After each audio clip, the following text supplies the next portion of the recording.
Assalamualaikum dulur-dulur, welcome back my YouTube channel Astranto Jakarta Bima ANF.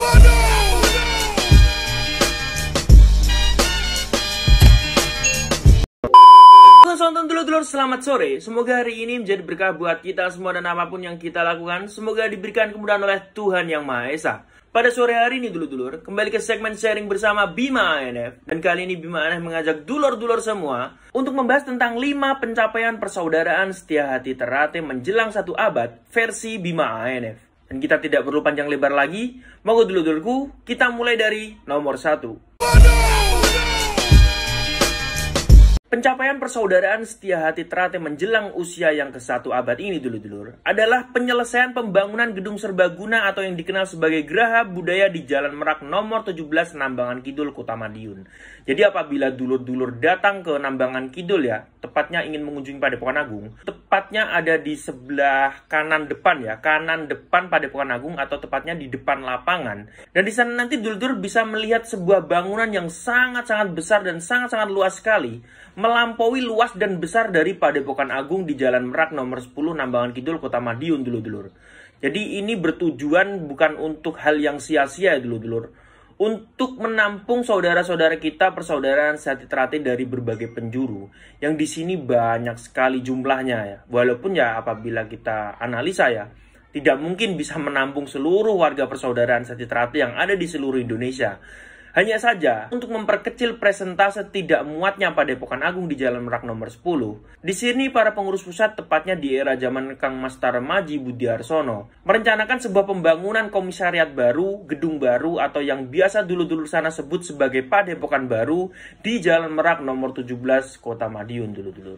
Jadi apabila dulu-dulu penasaran, apabila hanya melihat gambar atau video ini saja kurang puas, monggo dulu-duluku datangi langsung Padepokan kita dan gedung Geraha Budaya ini di Jalan Merak, Nambangan Kidul, Kota Madiun. Oke, kita menuju ke nomor 2. Pencapaian persaudaraan setia hati Ternate menjelang usia yang ke-1 abad yang nomor 2 dulur-dulur adalah terpilihnya beberapa pengurus pusat menjadi pengurus besar IPSI pusat di bawah naungan Bapak Prabowo Subianto ya. Ini sangatlah sulit loh dulur-dulur apabila kita menyadarinya. Tidak mungkin sekelas pengurus pusat atau IPSI pusat ini bisa percaya kepada saudara-saudara kita atau saudara-saudara tua kita yang di sini sebagai pengurus pusat untuk diamanahi memegang jabatan penting juga di pengurus besar IPSI. Nah, ini kita patut bangga ya dulur-dulur. Karena dengan adanya pengurus kita yang ada di jajaran IPSI, setidaknya rekomendasi para atlet-atlet dari persaudaraan sehati Ternate itu lebih mudah untuk diajukan dulur-dulur. Karena yang mungkin sudah rahasia umum ya. Untuk kemampuan saja ini tidak cukup dulur-dulur. Perlu adanya orang-orang yang di sini berperan penting untuk mengenalkan kepada para pengurus IPSI bahwa ini kita memiliki talent yang sangat berbakat terutama di bidang pencaksilat. Oke dulur-dulurku, kita lanjut ke nomor 3. Pencapaian persaudaraan setia hati Ternate menjelang 1 abad yang nomor 3 dulur-dulur adalah tercetusnya logo dan monumen 1 abad melalui sayembara dari seluruh warga persaudaraan setia hati Ternate. Di sini sangat real ya, sangat adil, tidak ada kecurangan atau tidak ada pilih kasih. Bahkan pemenang logo dari persaudaraan setia hati Ternate ini dimenangkan oleh dulur kita PSHT dari cabang Palembang ya. Kenapa nggak ambil dari DKP saja yang dekat-dekat ya? Atau mungkin dari karya saya saja, konteks saya langsung saya bikinin. Kapok kancamu. Jadi intinya pengurus pusat ini ingin menampilkan sebuah karya dari saudara-saudara kita yang berbakat di bidang itu dulur-dulur. Untuk mewujudkan arti dan filosofi dari Mukodimah PSHT itu sendiri, semua berjalan sesuai kodrat dan iramanya masing-masing ya. Jadi warga PSHT itu tidak semuanya pandai di bidang pencaksilat saja.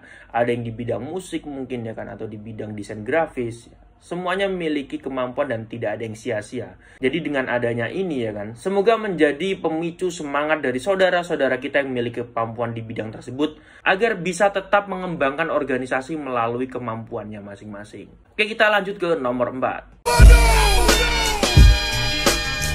Pencapaian persaudaraan setia hati Ternate yang nomor 4 yaitu adalah penyelesaian pembangunan pendopo Geraha Budaya di Jalan Merak nomor 17 Nambangan Kidul, Kota Madiun. Jadi tidak cukup dengan gedung yang sangat besar dan megah dulur-dulur, dengan kawasan yang sangat luas saja.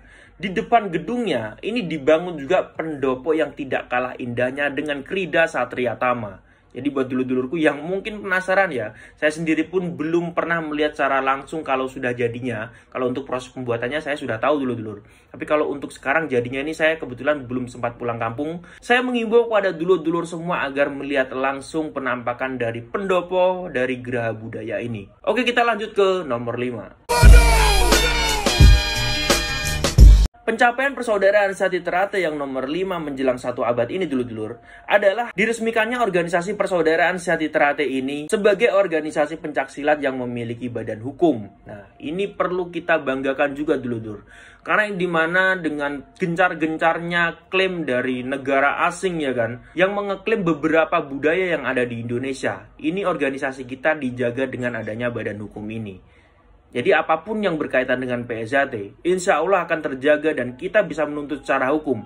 Apabila ada pihak-pihak yang tidak bertanggung jawab mengeklaim bahwa ini merupakan gerakan atau budaya mereka. Karena PSHT ini lahir di Madiun, Indonesia, dimanapun kita berada, akan tetap kembali ke bumi kandung persaudaraan Sati Terate, yaitu adalah kota Madiun, Kampung Pesilat. Jadi itu tadi adalah 5 pencapaian persaudaraan Sati Terate menjelang usianya ke 1 abad dulur-dulur. Semoga bermanfaat buat kita semua sebagai edukasi kita semua. Dan mungkin ada saran dari dulur-dulur akan hal apa yang akan kita bahas ke depannya nanti dulur-dulur. Silahkan tulis di kolom komentar. Oke dulur-dulurku, terima kasih sudah menonton video terbaru dari Bima ANF. Dan sampai jumpa di video Bima ANF yang selanjutnya.